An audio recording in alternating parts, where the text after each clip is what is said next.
After the flood destroyed my factory, my wife left me. I took the same night bus to my motel every day. I always brought the driver a coffee. Tonight, he drove straight past my stop and locked the doors. "Sit down, buddy. I saw your wife paying 2 guys to wait for you in the alley. Watch this. I'm glad to have you here. Follow this story until the end and comment the city you're watching from so I can see how far my story has reached. I never thought my life would end up like this." 64 years old, sitting in a motel room that smells like disinfectant and broken dreams, watching the neon sign outside flicker on and off like a dying heartbeat. The Sunset Motel isn't the kind of place you choose. It's the kind of place you end up when everything else has been stripped away. 3 months ago, I owned Hartwell Custom Furniture, a business I'd built over 25 years. We specialized in handcrafted dining sets, bedroom furniture that would last generations. I had 12 employees, a workshop that smelled like sawdust and possibility, and a bank account that let me sleep peacefully at night. Then the floods came in March, and the Cumberland River decided to rewrite my story in a single devastating night. I can still remember standing in what used to be my workshop, watermarks reaching halfway up the walls, every piece of equipment rusted beyond repair. The insurance adjuster, a thin man with wire-rimmed glasses, shook his head as he calculated my losses. $300,000 in damage, he said, not looking at me. Unfortunately, flood damage isn't covered under your current policy. That's when I learned the difference between having money and having nothing. It happens faster than you think. Kimberly took the news about as well as I expected. We'd been married 15 years and I thought I knew her. I thought I understood the woman who'd walked down the aisle when she was 24 and I was 49. People whispered about the age difference back then, but I genuinely believed we loved each other. I believed she saw something in me worth staying for. "This is temporary," she said that first week after the flood, her voice tight as she packed her clothes into suitcases. "I just need time to think, Thomas, to figure out what we're going to do."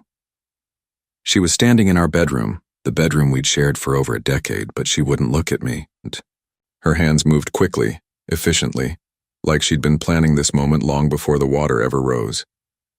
I watched her fold the silk blouses I'd bought her for Christmas, the ones she said made her feel beautiful. "Where will you go?"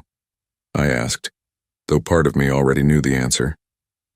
"My sister's place in Nashville." She paused, a black dress clutched in her hands, "just until we figure this out." That was April 15th. I know because I wrote the date on a napkin and kept it in my wallet, thinking she'd call in a day or two, thinking this was just shock. Just fear talking. I was wrong. The bank took our house on May 3rd. I remember the exact date because it was the same day I realized Kimberly wasn't coming back. Her phone went straight to voicemail. When I called her sister, I got a recording saying the number had been disconnected. By May 10th, I was living in room 17 at the Sunset Motel, paying $250 a week for a space barely larger than my old walk-in closet. The wallpaper was peeling. The carpet had stains I didn't want to identify, and the air conditioning unit rattled like it was breathing its last breath. But it was a roof, and it was all I could afford. The job at Morrison Security came through a temp agency, night shifts $8 an hour, watching empty office buildings while the rest of the world slept. It wasn't much, but it gave me $500 a week, enough to keep paying for the motel and buy food from the gas station down the street. That's how I ended up on the number 47 bus every night at 10:30, riding 40 minutes across town to spend 8 hours walking empty hallways. The bus was old, probably from the 1980s, with torn vinyl seats and windows that didn't quite close properly. But the driver was kind. Arthur Clemens was maybe 58, with gray hair that stuck up in the back and laugh lines that suggested he'd found reasons to smile, despite driving a city bus for 30 years.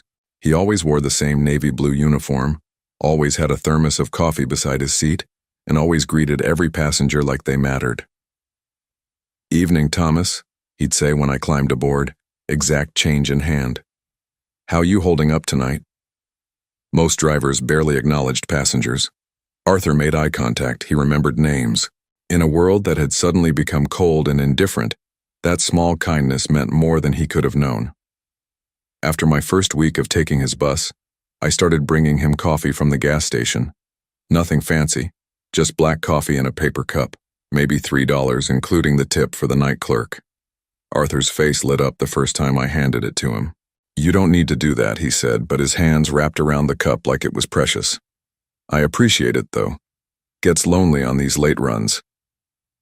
I know the feeling, I said, and we shared a look that needed no explanation. The routine became the only stable thing in my life. Take the bus at 10:30, give Arthur his coffee, sit in the same seat 3 rows back, watch the city blur past in streaks of yellow and red light. The office building where I worked was downtown, 23 floors of glass and steel that housed an accounting firm, a law practice, and several smaller businesses. My job was simple. Walk the floors every hour, check that doors were locked, make sure nobody was there who shouldn't be. It gave me time to think. Too much time, actually. I'd walk those empty hallways, my footsteps echoing off polished floors, and I'd think about Kimberly, about where she was, what she was doing, whether she ever thought about our 15 years together, whether any of it had been real. She'd call sometimes, maybe once every 2 weeks, always from a different number, always with the same excuse. I'm still figuring things out, Thomas. I need more time.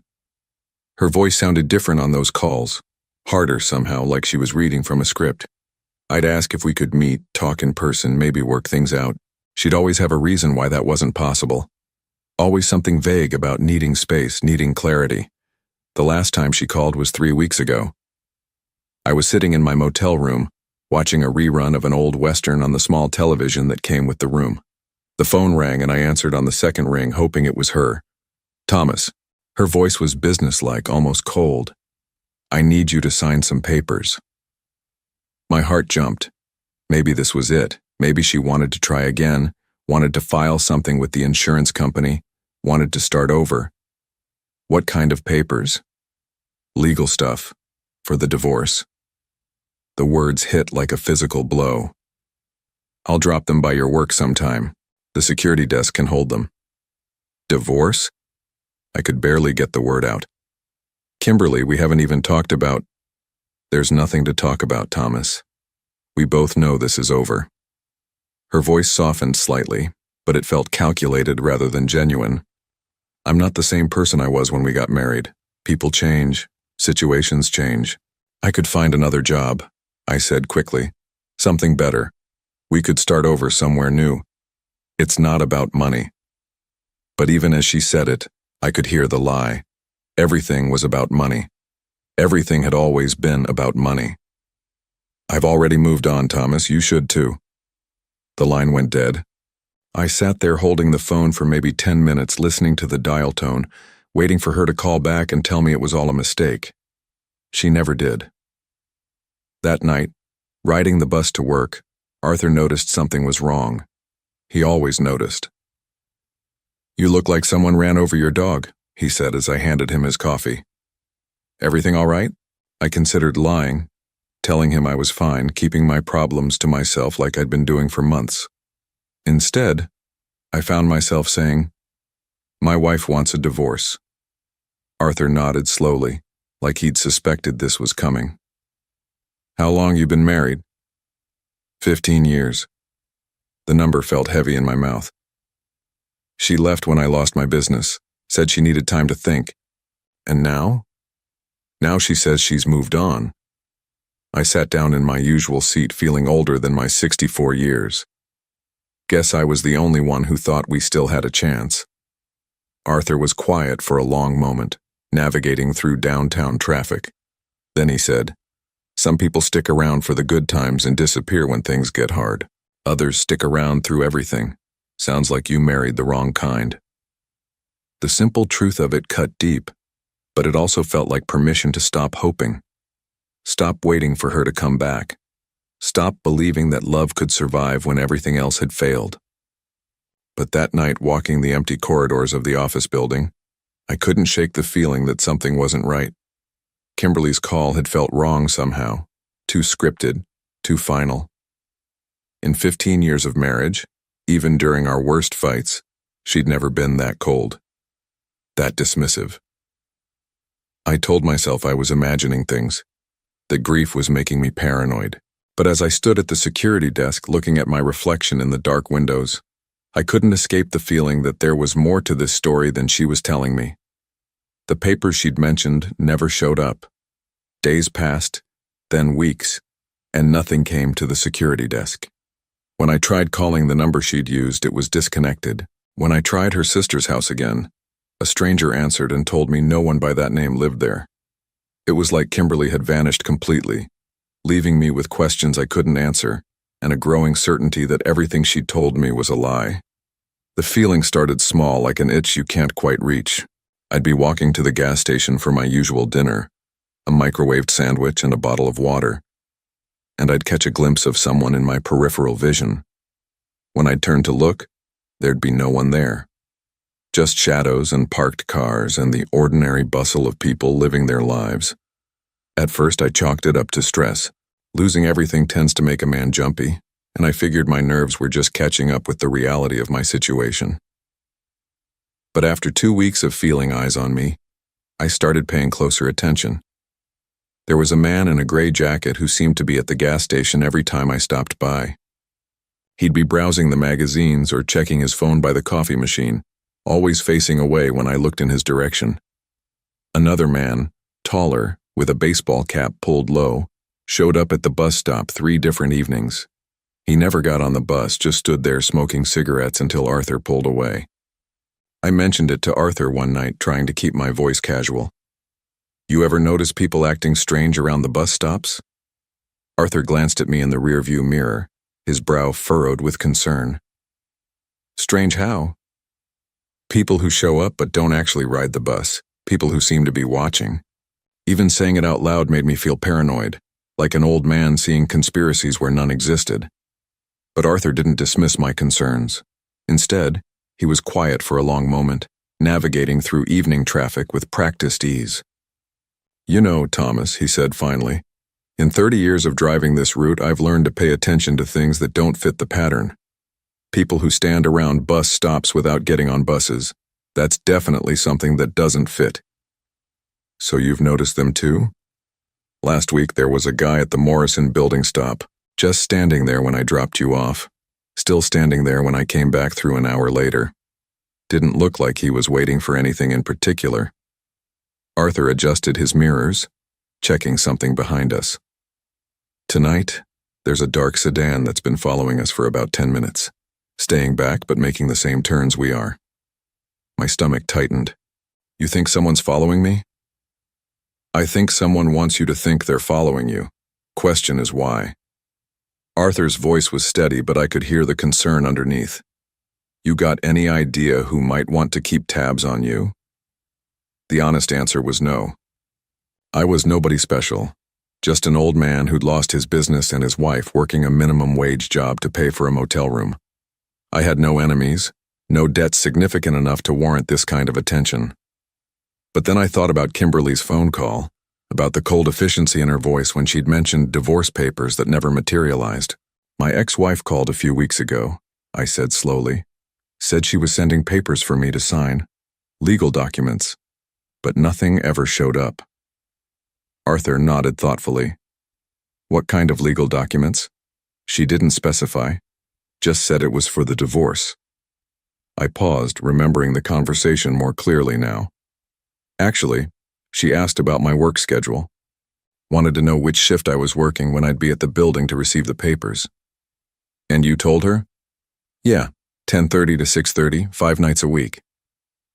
The realization hit me like cold water. She knows exactly when I'm traveling, exactly which bus I take. Arthur was quiet again, but I could see him checking his mirrors more frequently. "Thomas, I'm going to ask you something, and I want you to think carefully before you answer. In the 15 years you were married to this woman, did she ever show interest in things like life insurance?" The question seemed to come from nowhere, but something in Arthur's tone made me take it seriously. I thought back through the years of our marriage, trying to remember conversations about insurance, about finances, about planning for the future. "She handled most of the paperwork for the business," I said slowly. "Insurance policies, benefits, that kind of thing. Said she was better with details than I was." I paused, a memory surfacing. Actually, About 6 months before the flood, she suggested we increase my life insurance policy. Said we should protect our future, make sure we were covered if something happened to me. How much? $200,000. It seemed reasonable at the time. I was the primary earner and the business was doing well. She said it would give us peace of mind. I felt a chill that had nothing to do with the air conditioning. You think that's relevant? Arthur didn't answer directly. Instead, he asked, have you signed any papers lately? Anything your wife sent or brought by or asked you to take care of? No. Like I said, the papers she mentioned never showed up. But even as I said it, I remembered something else. 3 weeks ago, a woman had approached me at the gas station, professional looking with a clipboard and a friendly smile. She'd said she was from my old insurance company, updating beneficiary information after my address change. Actually, I said, my mouth suddenly dry, there was someone, a woman with a clipboard, said she was updating my insurance records. I signed some forms, gave her my new address. Arthur's hands tightened on the steering wheel. What did she look like? Blonde hair, maybe mid-30s, well-dressed. She had proper paperwork, knew details about my policy that seemed legitimate. I tried to remember more specifics, but the interaction had been brief, routine. She said it was standard procedure when a policyholder changed addresses. Thomas, I need to tell you something. Arthur's voice was careful, measured. I've been driving city buses for 30 years. Before that, I worked security for a private investigation firm. I've seen enough to recognize when someone's being set up. The words hit like a physical blow. Set up for what? I don't know yet, but between the people watching you, the timing of your wife's phone call, and now this insurance paperwork, someone's been very busy making sure all the pieces are in place for something. Arthur took the exit toward downtown, but instead of heading directly to my building, he took a longer route through side streets. The question is what they're planning and how long we have to figure it out. I sat in stunned silence, trying to process what he was telling me. The idea that Kimberly might be involved in something sinister seemed impossible. Yes, she'd left when things got bad, but that didn't make her a criminal. People fell out of love. People got scared when their security disappeared. That didn't mean they were capable of... Capable of what? I asked out loud, realizing Arthur hadn't actually specified what kind of setup he thought this was. Arthur was quiet for a long moment. When he finally spoke, his voice was gentle but firm. Thomas, when someone updates a life insurance beneficiary and then has people following the policyholder, there's usually only one reason. They're making sure they'll be in the right place at the right time to collect.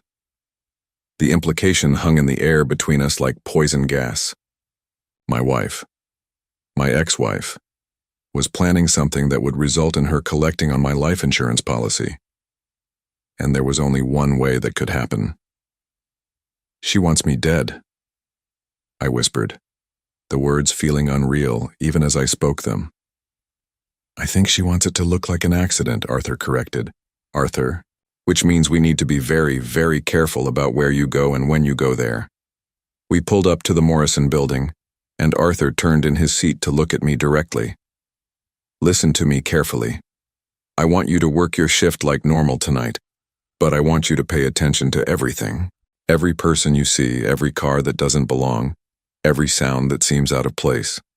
And tomorrow night we're going to have a different conversation about what happens next. I got off the bus feeling like I was walking in a dream, or maybe a nightmare. The familiar routine of checking in with the night security desk, collecting my keys and radio, walking the empty floors felt different now. Every shadow could hide a threat. Every strange noise could signal danger. At 2 a.m, while making my rounds on the 15th floor, I called the insurance company from my cell phone. The automated system let me check my policy status without speaking to a human. The policy was active, premium paid through the end of the year. Beneficiary, Kimberly Ann Hartwell. She was still listed as my wife, still set to receive $200,000 if something happened to me. And according to the paperwork that blonde woman had shown me, my address had been updated to reflect my new residence at the Sunset Motel, which meant someone knew exactly where I lived, exactly when I was most vulnerable, and exactly how much money my death would be worth. I spent the rest of my shift checking locks and rechecking them, jumping at every settling sound the old building made. By morning, I was exhausted, paranoid, and absolutely certain that Arthur was right. That Tuesday night started like any other. I climbed aboard the number 47 bus at 10:30, Arthur's coffee in hand, trying to shake off the paranoia that had been eating at me for weeks. The coffee was still hot. I'd bought it just minutes before from the gas station, where the night clerk had given me his usual nod and wished me a safe shift. "Evening, Thomas," Arthur said as I dropped my exact change into the fare box. But something was different in his voice tonight. There was tension there, a careful control that made me look at him more closely. "Everything all right?" I asked, handing him the coffee. Arthur accepted the cup but didn't take his usual appreciative sip. Instead, he set it carefully in the cup holder beside his seat and checked his mirrors with more attention than normal. "Get settled in your usual seat," he said quietly. "We need to talk, but not yet." I made my way to the third row back, the worn vinyl seat creaking under my weight. The bus was nearly empty tonight. Just me, an elderly woman near the front with a bag of groceries, and a young man in headphones slumped against a window. Nothing unusual there. Arthur pulled away from the curb with his typical smooth acceleration, and we merged into the light evening traffic. For the first 15 minutes, everything seemed normal. We made our usual stops, picked up a few passengers, dropped off the grocery woman at her corner. The young man got off near the University District, leaving just me and Arthur and the hum of the diesel engine cutting through the night air. That's when I noticed we weren't following our usual route. Instead of taking Madison Avenue toward downtown, Arthur had turned onto a residential street I'd never seen before. Tree-lined, quiet, with houses that had been built in the 1950s and maintained with obvious care. Porch lights glowed warmly behind neat hedges, and I could see the blue flicker of television screens through curtained windows. "Arthur," I said, leaning forward in my seat, "I think you missed the turn." "No," he said, his voice steady but grim. "I didn't miss anything. Thomas, I need you to listen to me very carefully. We're not going to your building tonight. At least, not the usual way." My stomach tightened. "What do you mean? What?" Arthur pulled the bus over to the side of the quiet street and engaged the parking brake. The air brakes hissed as they locked, and suddenly the only sound was the idle of the engine and the soft whisper of the air conditioning. He turned in his seat to face me, his expression more serious than I'd ever seen it. "About an hour ago, I was finishing my dinner break at the depot. I drove past your motel on my way back to start my shift just to check on things." He paused, choosing his words carefully. "There was a woman in the parking lot, blonde, well-dressed, talking to two men beside a dark sedan." "What kind of men?" "The kind you don't want to meet in a dark alley." Arthur's hands were steady on the steering wheel, but I could see the tension in his shoulders. Big guys, rough-looking. One of them had his hand inside his jacket in a way that suggested he wasn't carrying a wallet. I felt my mouth go dry. "You think it was Kimberly?" "I'm sure it was Kimberly. I got a good look at her when she turned toward the streetlight. Same woman from the photo you showed me last week." Arthur had asked to see a picture of my ex-wife after our conversation about the insurance paperwork. I'd shown him one from my wallet, a snapshot from our 10th anniversary dinner. "She was handing them something, looked like money, and pointing toward your room." The words hit me like ice water. "She was paying them to hurt me." "Thomas, she was paying them to kill you." Arthur's voice was gentle but firm. I watched them for about 10 minutes. They went over the plan 3 times. One man covers the front of the motel, the other waits in the alley behind the building. "They're planning to corner you when you come back from work tomorrow morning." I stared at him, my mind struggling to process what he was telling me. My ex-wife, the woman I'd shared a bed with for 15 years, the woman who'd cried at our wedding, who'd held my hand through her father's funeral, had hired men to murder me. "How can you be sure that's what they were planning?" Arthur reached into his shirt pocket and pulled out a small digital recorder. "Because I parked close enough to hear every word." He pressed play, and Kimberly's voice filled the small space of the bus. It was her, unmistakably, but there was a coldness in her tone that I'd never heard before. He gets back to the motel every morning at 7:15. Takes the same route through the alley because the front entrance is usually crowded with the breakfast crowd from the diner next door. A man's voice, gravelly and impatient. You sure he'll have the route tomorrow? He's worked the same schedule for 2 months. He's a creature of habit. Kimberly's laugh was bitter. That's part of what made this so easy to plan. Another man's voice. What about witnesses? The alley's isolated. No cameras, no foot traffic at that hour. You'll have plenty of time to make it look like a robbery gone wrong. Her voice was businesslike, discussing my death like it was a routine transaction. Just make sure it's quick. I don't want him to suffer. The recording ended, leaving us sitting in silence broken only by the rumble of the bus engine. I felt numb, like I was floating outside my own body, watching this happen to someone else. She doesn't want me to suffer, I said finally, my voice hollow. How thoughtful of her. Arthur turned the recorder off and slipped it back into his pocket. There's more. After they finished going over the plan, she gave them an envelope. Thick one. I'd guess there was at least $5,000 in there, maybe more. Down payment? That's what it sounded like. The rest when the job's done. Arthur checked his mirrors again, a habit that seemed more pronounced tonight. Thomas, this isn't just about insurance money. A woman doesn't hire professional killers over $200,000. There's something else going on here. I thought about that for a moment, trying to remember anything from our marriage that might explain this level of planning, this depth of betrayal. She handled all the financial paperwork for my business, insurance, taxes, vendor contracts. She had access to everything. Did you ever check what she was doing?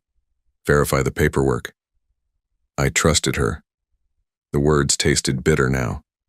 She was my wife. I thought she was protecting our interests.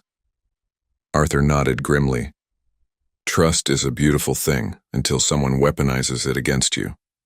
He put the bus in gear but didn't pull away from the curb yet. Here's what we're going to do. I'm going to drive you past your motel, but we're going to stay on the main street. I want you to look toward the alley behind the building and tell me what you see. We drove in silence for about 10 minutes, winding through residential neighborhoods before merging back onto the main thoroughfare. The Sunset Motel came into view, its neon sign casting pink and blue shadows across the cracked parking lot. Arthur slowed as we approached, giving me a clear view of the building. There, I said, pointing toward the narrow alley that ran behind the motel. 2 men, one by the dumpster, one near the fire escape. Same 2 from earlier, Arthur confirmed. They've been in position for about 3 hours now, waiting for you to come home from a shift that ended 2 hours ago. It was surreal, seeing my own would-be killers standing casually in the shadows, probably checking their phones or smoking cigarettes while they waited for me to walk into their trap. If Arthur hadn't been paying attention, if he hadn't cared enough to check on me, I'd be dead by sunrise. What now? I asked. Now we call the police, Arthur said, pulling out his cell phone.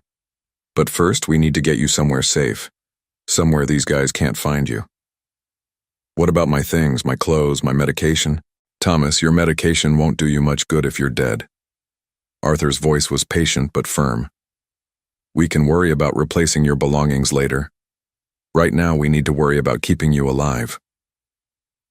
As he dialed 911, I found myself thinking about the coffee I'd brought him every night for the past 2 months.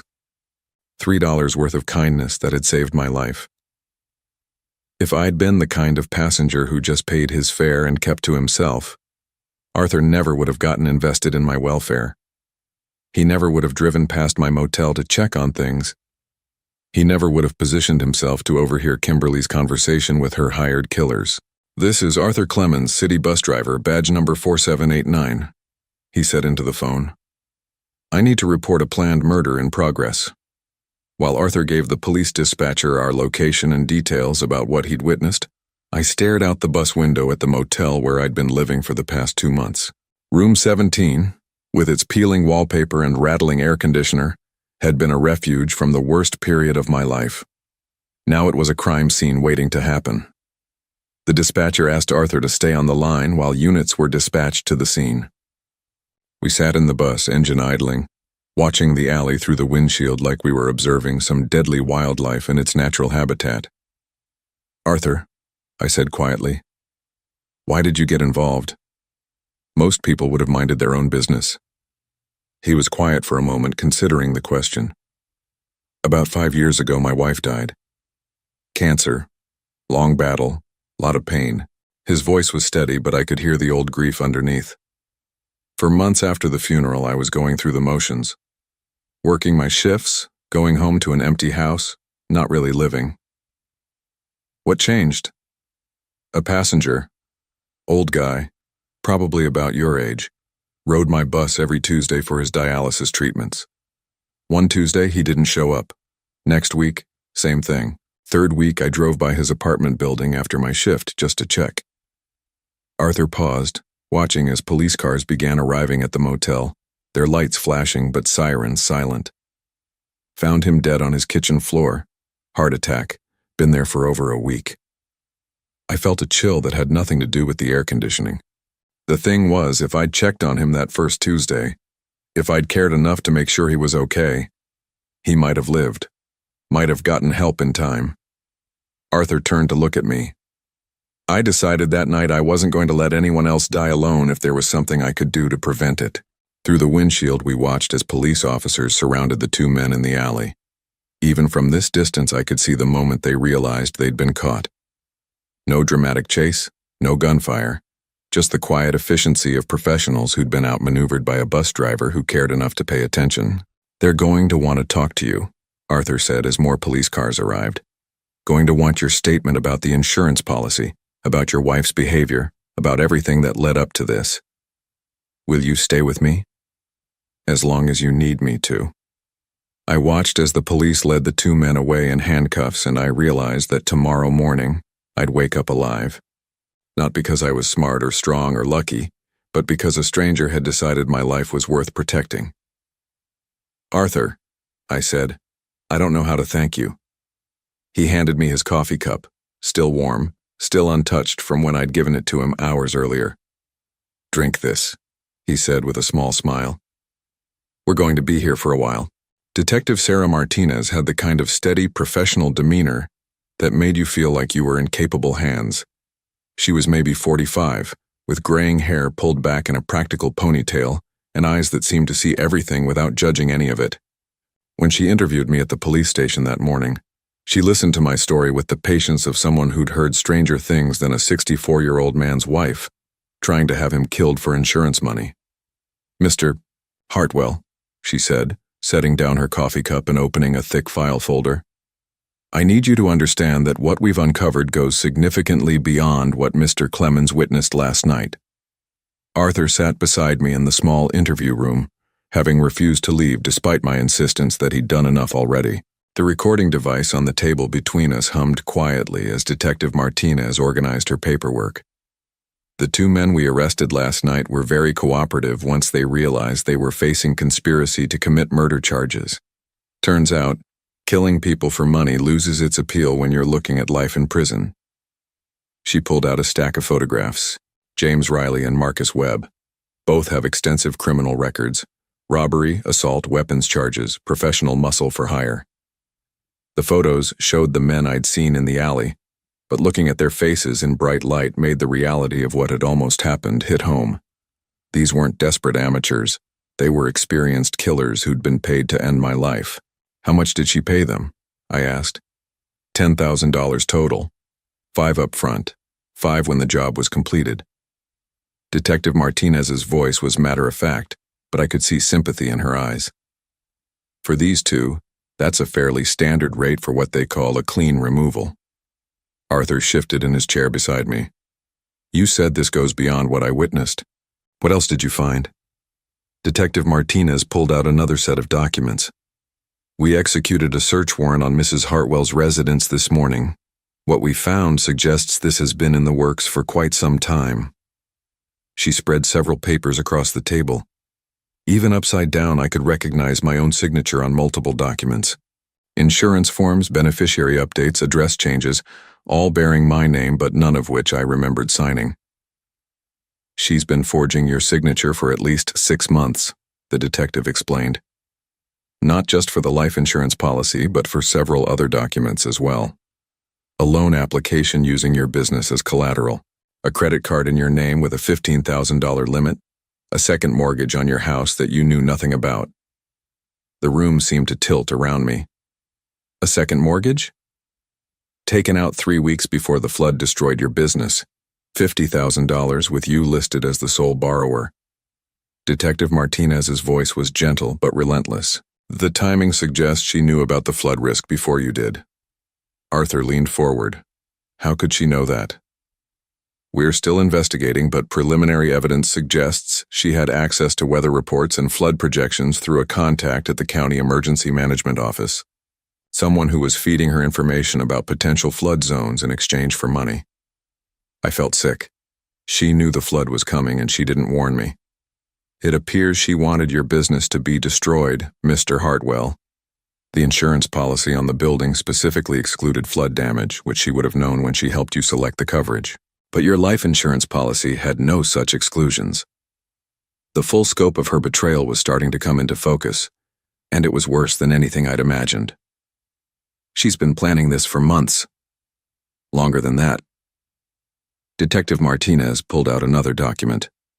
We found records showing she's been in contact with Mr. Riley and Mr. Webb for almost a year. Text messages, phone calls, even a few in-person meetings. She's been building toward this for a very long time. Arthur's voice was tight with anger. What was her endgame? Kill Thomas? Collect the insurance money and disappear?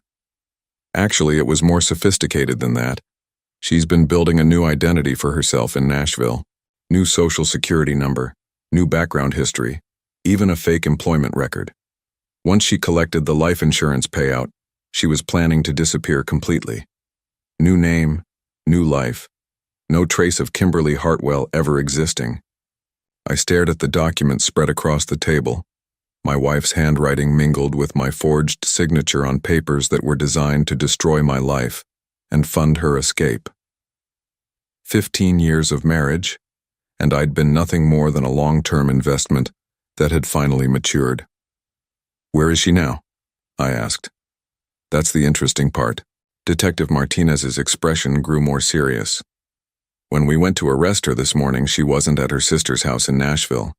According to the sister, Kimberly left yesterday evening and didn't say where she was going. A chill ran down my spine. She knows the plan failed. We think so. The men we arrested last night were supposed to check in with her by 6 this morning. When they didn't, she probably realized something had gone wrong.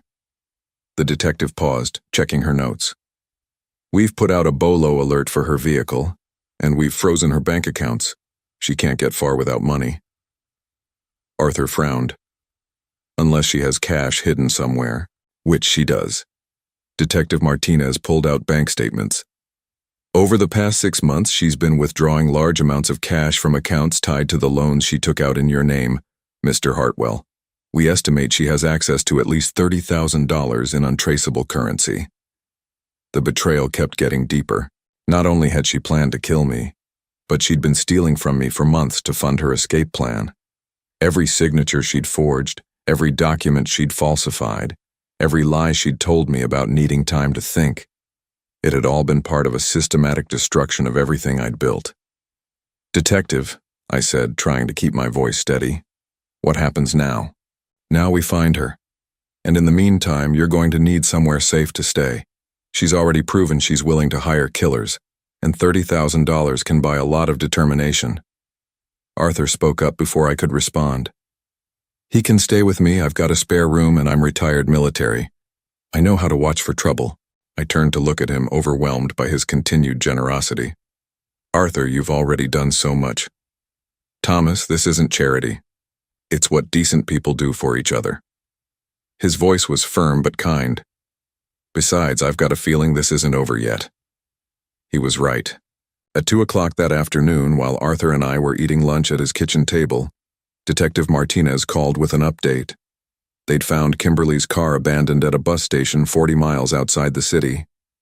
Security cameras showed her boarding a Greyhound bus to Atlanta. But when police met the bus at its destination, she wasn't on it. She could be anywhere by now, the detective said over the phone, her frustration evident.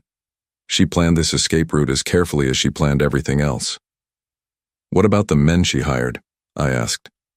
Are they talking? They're singing like canaries, hoping to get reduced sentences. But here's the thing, Mr. Hartwell. They weren't the only ones she contacted. According to their statements, she had backup plans in case they failed. Other people she could call. Other ways to complete the job. My blood ran cold. She's not giving up. Probably not. Women like Kimberly Hartwell don't invest a year of planning just to walk away when the first attempt fails. She's likely regrouping, trying to figure out a new approach. After Detective Martinez hung up, Arthur and I sat in his kitchen in thoughtful silence. His house was small but comfortable, filled with the kind of furniture that suggested a man who'd lived alone for a while but still cared about making his space feel like home. Through the window I could see his neighbor working in a garden, an ordinary scene of suburban peace that felt surreal after the events of the last 24 hours. Arthur, I said finally, why didn't I see this coming? 15 years of marriage, and I never suspected she was capable of something like this.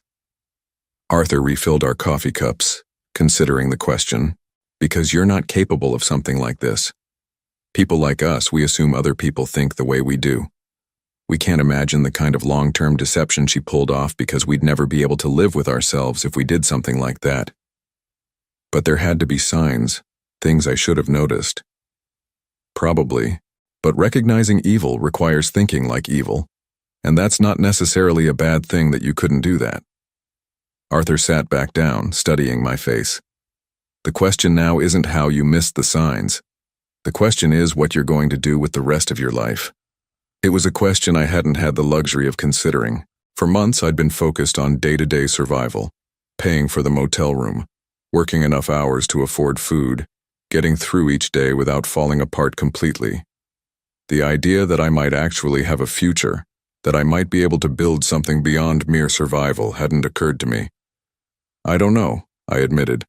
I've lost everything. The business, the house, my savings. Even if they catch Kimberly, even if she goes to prison, I'm still a 64-year-old man with nothing to show for 40 years of work. Arthur was quiet for a moment, then got up and walked to a bookshelf in his living room. He came back with a small wooden box, the kind used for jewelry or keepsakes. Inside was a business card yellowed with age. After my wife died, I thought my life was over too. Thought the best years were behind me, and all I had to look forward to was marking time until I joined her. He handed me the business card. Then I met a man who taught me something important. The card read, Clemens & Associates, Custom Furniture Restoration, in smaller print, specializing in antique repair and refinishing. I looked up at Arthur, confused. You restore furniture? I learned how from a master craftsman who taught me that broken things aren't worthless. They just need someone who knows how to fix them properly. Arthur's voice was steady, but there was something deeper underneath. Thomas, you've been treating yourself like you're broken beyond repair. But what if you're just damaged goods that need the right kind of attention? I thought about that while Arthur prepared dinner, a simple meal of grilled chicken and vegetables that tasted better than anything I'd eaten in months. As we ate, he told me about his furniture restoration business, how he'd started it as a hobby after his wife's death, and gradually built it into something that brought him both income and satisfaction. The thing about restoration work, he said, is that you can't rush it. You have to respect the original craftsmanship, understand what made the piece valuable in the first place, then carefully repair the damage without destroying the character that made it worth saving. You're talking about more than furniture, aren't you? Arthur smiled. Maybe.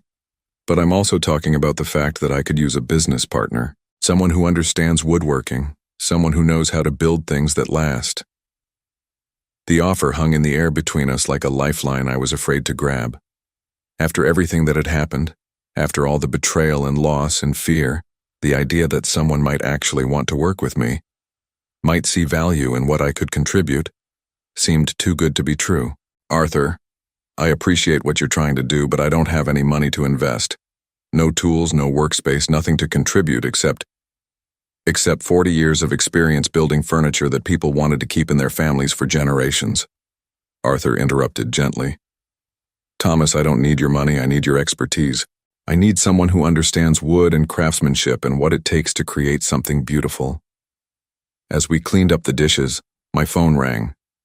Detective Martinez again, this time with news that made my knees weak with relief and terror in equal measure.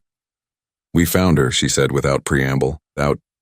Kimberly Hartwell was arrested 2 hours ago at a bus station in Birmingham, Alabama. She was carrying a fake ID and $28,000 in cash. Is she talking? Not yet, but she will. We have enough evidence to put her away for a very long time, Mr. Hartwell. Conspiracy to commit murder, insurance fraud, identity theft, forgery. She's looking at 25 years to life without the possibility of parole. After I hung up, Arthur and I sat on his porch watching the sun set over his quiet neighborhood. For the first time in months, I felt like I could breathe normally. The immediate threat was over. Kimberly was in custody. Her hired killers were behind bars, and I was alive. But more than that, I was beginning to understand that survival wasn't the same thing as living. And for the first time since the flood destroyed my old life, I was starting to think about what kind of new life I might want to build. 3 weeks after Kimberly's arrest, Detective Martinez called with an unexpected request. I was in Arthur's workshop at the time, learning how to properly sand a 1930s dining table that had been damaged by decades of neglect. The methodical work was therapeutic. Each stroke of sandpaper revealed a little more of the original wood underneath the accumulated scratches and stains. "Mr. Hartwell," Detective Martinez said when I answered the phone, "I need to ask you something that might be difficult. Would you be willing to participate in a recorded conversation with your ex-wife?" I stopped sanding, my hand frozen above the table's surface. "What kind of conversation?" "She's finally agreed to cooperate with our investigation, but only if she can speak to you first. Her lawyer says she has things she needs to explain, things that might help you understand why this happened." Arthur looked up from the antique armoire he was restoring, his expression concerned. He'd been protective of me since the night he'd saved my life, almost paternal in his attention to my well-being. I knew he wouldn't like the idea of me facing Kimberly again. "Is it safe?" I asked. "Completely. She's in custody, the conversation would be recorded, and there would be guards present. You'd be separated by reinforced glass." Detective Martinez paused. "I should tell you, Mr. Hartwell, that you're under no obligation to do this, but sometimes these conversations help victims find closure." Closure. I thought about that word as I looked around Arthur's workshop. In the past 3 weeks, working with my hands again had started to heal something inside me that I hadn't even realized was broken. The smell of wood polish, the satisfaction of bringing damaged furniture back to life, the quiet companionship of working alongside someone who understood craftsmanship. It was slowly rebuilding my sense of purpose. But underneath that healing, questions remained. Why had Kimberly chosen this path? When had our marriage become a death sentence? What had I done, or failed to do, that made killing me seem like her best option? "I'll do it," I said. Arthur shook his head. "Thomas, you don't need to put yourself through that. Some answers aren't worth the pain of getting them. Maybe not, but I need to try." The county jail was a modern facility built from concrete and steel, designed more for function than comfort. Detective Martinez met me in the parking lot, along with a victim's advocate named Mrs. Chen, who explained what to expect during the conversation. "She may try to manipulate you," Mrs. Chen warned as we walked through the security checkpoint. "People facing lengthy prison sentences often attempt to shift blame or generate sympathy. Remember that you're here by choice, and you can end the conversation at any time." The visiting room was smaller than I'd expected, divided down the middle by a wall of reinforced glass with built-in phones for communication. On my side were molded plastic chairs bolted to the floor. On the other side, Kimberly sat waiting. She looked different than I remembered.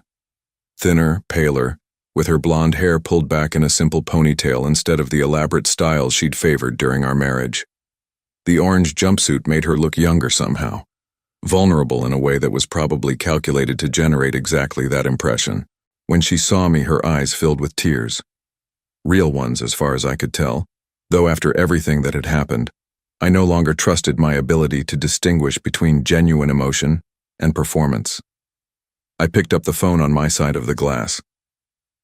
"Hello, Kimberly." "Thomas." Her voice was soft, shaking slightly. "Thank you for coming. I wasn't sure you would." "I almost didn't." She nodded, wiping her eyes with the back of her hand. "I know you must hate me. I know you must think I'm a monster." I looked at her through the glass, this woman I'd shared a bed with for 15 years, and tried to feel something.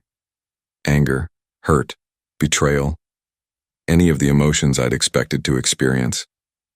Instead, I felt mostly sadness.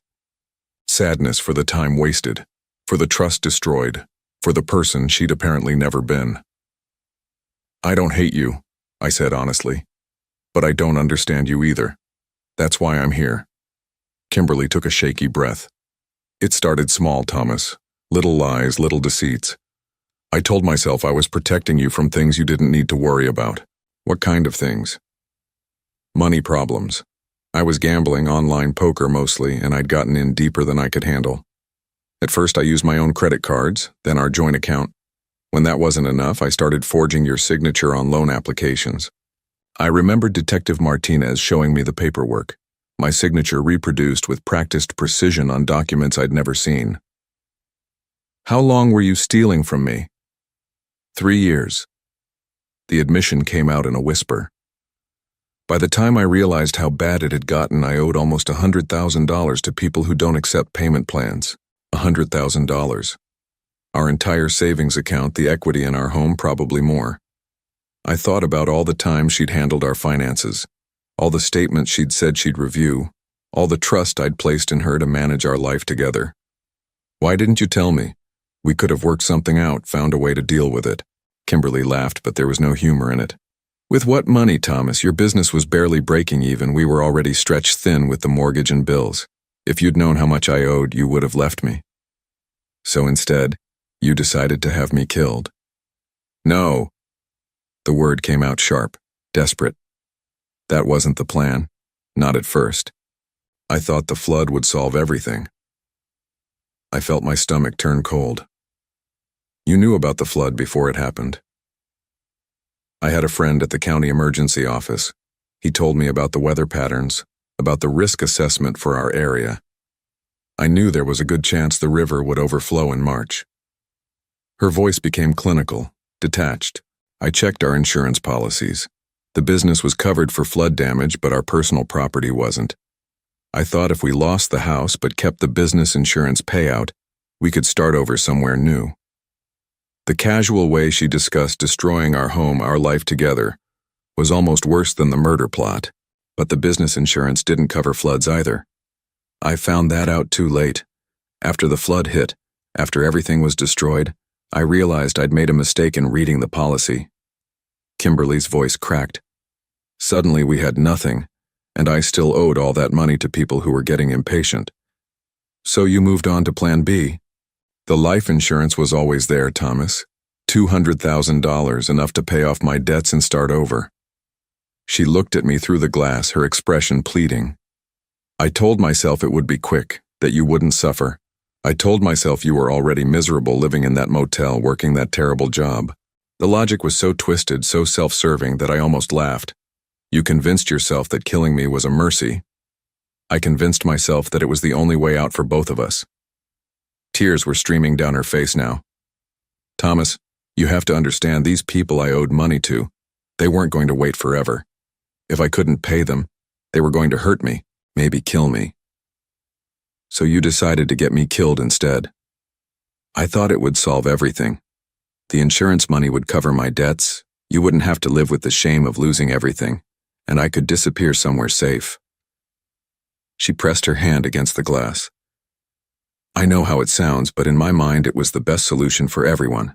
I stared at her through the reinforced glass, trying to reconcile this calculating stranger with the woman who used to cry during sad movies, who'd held me when my father died, who'd promised to love me in sickness and in health until death do us part.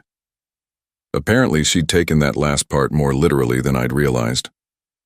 "What about the forgeries? The fake insurance paperwork? How long were you planning this?" Kimberly wiped her nose with a tissue. "About 8 months. Once I realized the gambling debts were never going away, I started thinking about alternatives. I researched how life insurance payouts work, what kind of documentation they require, how to make a death look accidental. You researched how to murder me. I researched how to solve an impossible problem. Her voice hardened slightly. Thomas, you weren't listening to me during those last few months of our marriage. You were so focused on the business, so absorbed in your own world that you didn't notice I was drowning. And there it was, the shift Detective Martinez had warned me about. The attempt to make this partially my fault, to suggest that if I'd been a better husband, she wouldn't have been forced to plan my murder. So this is my fault for not noticing you were stealing from me and planning to have me killed? No, that's not what I meant. What did you mean, Kimberly? She was quiet for a long moment, her hand still pressed against the glass between us. When she spoke again, her voice was different, smaller, defeated. I meant that I'm sorry. I meant that I destroyed everything good in my life because I was too proud to ask for help and too scared to face the consequences of my mistakes. She looked directly at me for the first time since I'd sat down. I meant that you deserve better than a wife who saw killing you as a solution to her problems. The conversation lasted another 20 minutes, but nothing else she said mattered much. She answered my questions about the details. How she'd found the men she hired, how she'd planned to collect the insurance money, where she'd intended to go afterward. But the essential truth was simple. She'd been in trouble, and rather than face it honestly, she'd chosen to eliminate the person who trusted her most. When I hung up the phone and walked out of the visiting room, Detective Martinez was waiting with the paperwork for me to sign. My statement about the conversation would be part of the evidence used in her sentencing hearing. How do you feel? Mrs. Chen asked as we walked back to the parking lot. Empty, I said honestly. I thought I'd feel angry or betrayed or something dramatic. Instead, I just feel like I wasted 15 years of my life with someone I never really knew. That's not uncommon, she said gently. Sometimes the hardest part of these situations is accepting that the person we thought we loved was never real to begin with. Arthur was waiting in his truck when I came out of the building. He'd insisted on driving me to the jail, saying he didn't want me to be alone afterward. As we drove back to his house, I told him about the conversation, about Kimberly's explanations and justifications and apologies. Do you believe her? He asked when I finished. I thought about that as we turned into his neighborhood, past the neat houses with their well-maintained lawns and the kind of quiet stability I'd never appreciated until it was gone. I believe she's sorry, I said finally. I believe she's scared and desperate and probably genuinely regretful about how things turned out. But I also believe she would have gone through with it if you hadn't intervened. I believe she would have collected that insurance money and slept just fine in her new life while I was buried in some cheap cemetery. Arthur nodded. Some people are sorry they did something wrong. Other people are just sorry they got caught. That evening, as I helped Arthur apply a final coat of varnish to the dining table we'd been restoring, I realized something important. The conversation with Kimberly hadn't given me closure. It had given me perspective. For months, I'd been torturing myself with questions about what I could have done differently, how I'd failed as a husband, whether I bore some responsibility for the destruction of my marriage. Now I understood that some people are simply willing to do things that others can't imagine. Some people will lie and steal and betray and justify it all as necessary for their survival. And recognizing that truth wasn't defeat. It was liberation. Arthur, I said as we cleaned our brushes, tell me more about this business partnership you mentioned. He smiled, and I saw something in his expression that I'd been seeing more often lately. Hope. I was thinking we could call it Second Chances Furniture Restoration. What do you think? 8 months after Kimberly was sentenced to 25 years without the possibility of parole, I stood in the workshop that Arthur and I had built together, running my hand along the smooth surface of a restored Victorian writing desk. The wood gleamed under the fluorescent lights, every scratch and water stain carefully removed, every joint reinforced, every detail returned to its original beauty. Second chances. Furniture restoration had started in Arthur's garage, but word of our work had spread through the community faster than either of us had expected. People brought us family heirlooms that had been damaged by time or neglect, pieces that held memories too precious to discard but too broken to use. We gave them back their functionality and their dignity, and in return, we found something we'd both been missing: purpose. The insurance investigation had eventually uncovered most of the money Kimberly had stolen from me. Not all of it. Some had been lost to her gambling, some spent on planning my murder, but enough to give me a foundation for starting over. Combined with Arthur's savings and the income from our restoration work, we'd been able to lease a proper workshop space and purchase the tools we needed to do the job right. I was adjusting the hardware on an antique armoire when Arthur called from the front of the shop. "Thomas, someone here to see you." I set down my screwdriver and walked to the front room, where we displayed finished pieces and met with customers. A woman in her 50s stood admiring a refinished oak dining table, her fingers tracing the restored carving along its edge. "Mr. Hartwell." She turned when she heard my footsteps. "My name is Carol Brennan. Detective Martinez gave me your information." I recognized the name from news reports. Carol's husband had been killed in an apparent robbery 6 months earlier, but police had recently arrested his business partner in connection with the murder. Like me, she'd discovered that someone she trusted had been planning her family's destruction. "Detective Martinez said you might understand what I'm going through," Carol continued, her voice carefully controlled. "She said you'd survived something similar." Arthur appeared from the back room, wiping his hands on a shop rag. He'd become expert at reading my moods, knowing when I needed support and when I needed space to handle things myself. This felt like a moment for support. "Would you like some coffee?" Arthur offered. We were just taking a break anyway. The three of us sat in the small office space we'd created in one corner of the workshop. Carol told us her story, how her husband's business partner had been embezzling money for years, how the man had killed her husband to prevent discovery of the theft, how she'd learned that the person offering comfort during her grief had been the one who'd caused it. "The worst part," she said, accepting a cup of coffee from Arthur, "is how stupid I feel. Everyone keeps telling me it wasn't my fault, that I couldn't have known, but I keep thinking there must have been signs I missed." I understood exactly what she meant. For months after Kimberly's arrest, I'd tormented myself with the same questions. How had I failed to see the woman I'd married for who she really was? What kind of husband doesn't notice that his wife is stealing from him and planning his murder? "The signs were there," I said honestly. "Looking back, I can see them clearly. But the reason I missed them wasn't because I was stupid or naive. It was because I'm not capable of that level of deception myself, so I couldn't imagine someone else being capable of it." Carol nodded, tears starting in her eyes. "People keep saying I should feel angry, but mostly I just feel lost. Like everything I thought I knew about my life was a lie." "Some of it probably was," Arthur said gently. "But not all of it. The love you felt was real. The memories you made were real. The person you thought you were married to, that person existed in your mind and heart even if they didn't exist in reality." Over the next hour, Carol told us about the financial investigation, the arrest, the upcoming trial. Her husband's business partner had stolen over $300,000 from their company, money that should have secured their retirement. Now she was facing not only the loss of her husband, but the loss of their financial security. "I don't know how to start over," she admitted. "I'm 53 years old. I haven't worked outside the home in 20 years. I don't even know who I am without him." I thought about that question, about the difference between starting over and continuing forward. 6 months ago, I'd thought my life was essentially finished. 64 years old, no money, no home, no prospects, betrayed by the person I'd trusted most.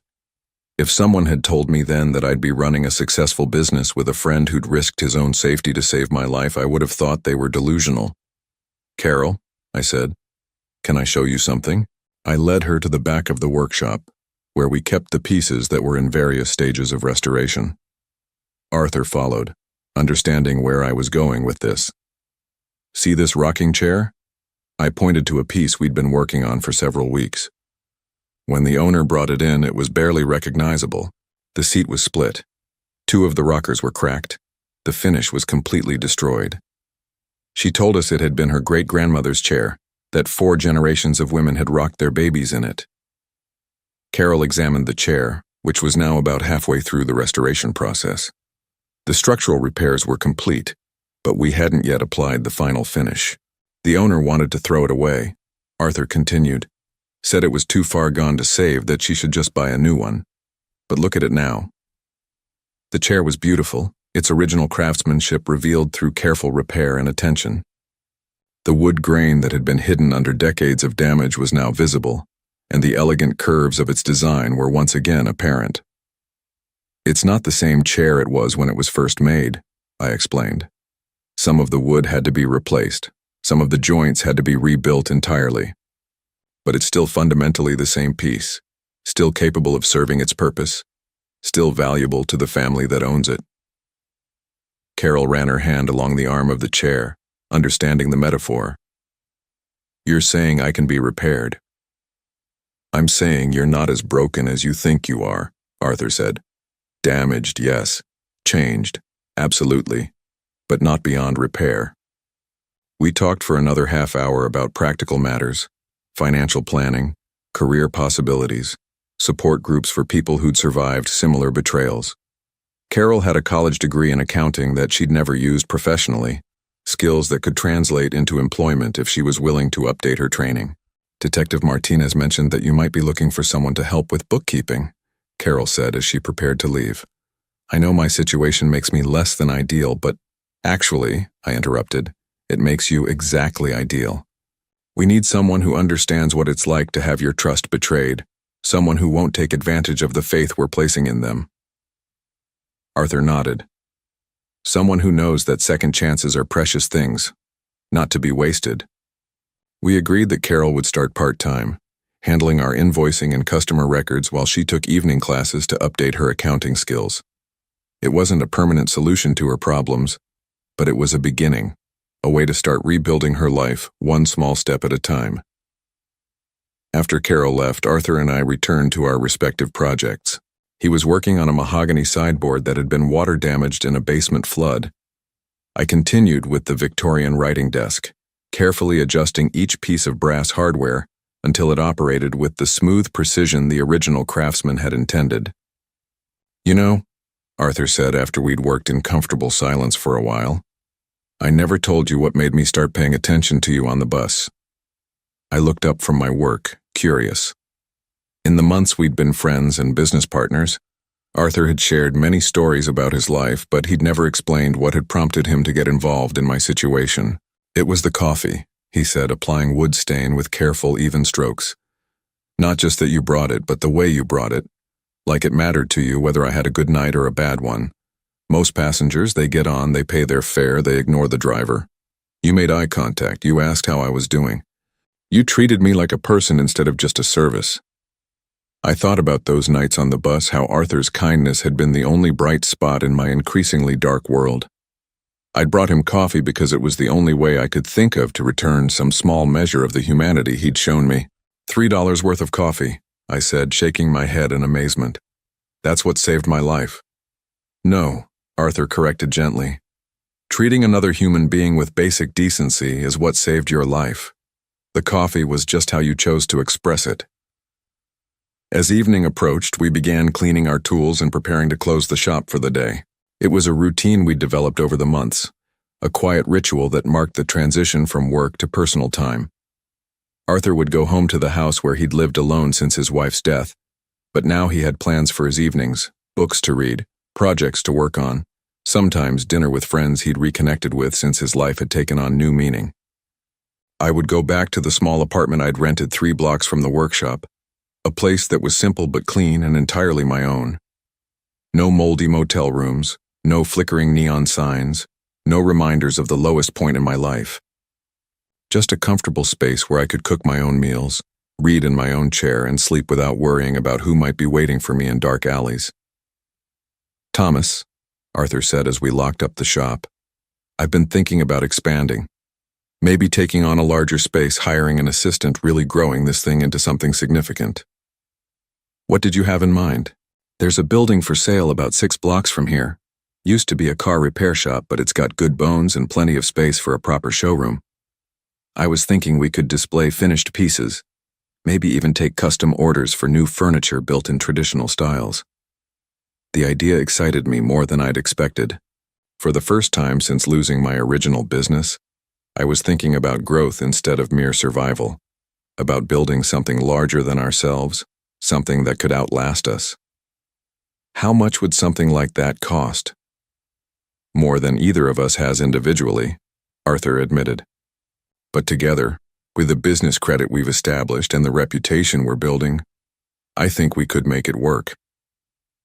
As we walked to our respective vehicles, I thought about the strange path that had brought us to this moment. 6 months ago, I'd been a broken man living in a motel room, abandoned by everyone I thought I could count on. Now I was planning the expansion of a business I'd built with a friend who'd risked everything to save my life. "Arthur," I said as we reached his truck, "do you ever wonder what would have happened if you hadn't been paying attention that night? If you'd just driven your route and minded your own business?" He was quiet for a moment, considering the question. "I wonder about a lot of things, but mostly I'm grateful that I learned to pay attention to the people around me. My wife used to say that we're all connected in ways we can't see, that small acts of kindness ripple outward in directions we never expected." She sounds like she was a wise woman. She was, and she would have liked you. Arthur smiled, the expression transforming his weathered face. "She would have said that saving your life was just the universe's way of saving mine too." As I drove home through the quiet streets of our neighborhood, I reflected on the truth of that statement. Arthur had saved my life in the most literal sense, but in the process he'd also given his own life new meaning. Our friendship, our business partnership, our shared commitment to restoration and second chances, it had transformed both of us. At home, I made a simple dinner and sat at my kitchen table reading a book about advanced woodworking techniques. Outside my window, I could see the lights of other apartments, other lives being lived with ordinary purpose and quiet satisfaction. For the first time in years, I felt like I belonged in that ordinary world. My phone rang as I was getting ready for bed. The caller ID showed a number I didn't recognize, and for a brief moment, I felt an echo of the old fear. But Kimberly was in prison, her conspirators were behind bars, and the threats to my life were over. "Mr. Hartwell?" The voice belonged to a young woman, nervous but determined. "My name is Janet Morrison. I got your number from Carol Brennan. She said you might be able to help me."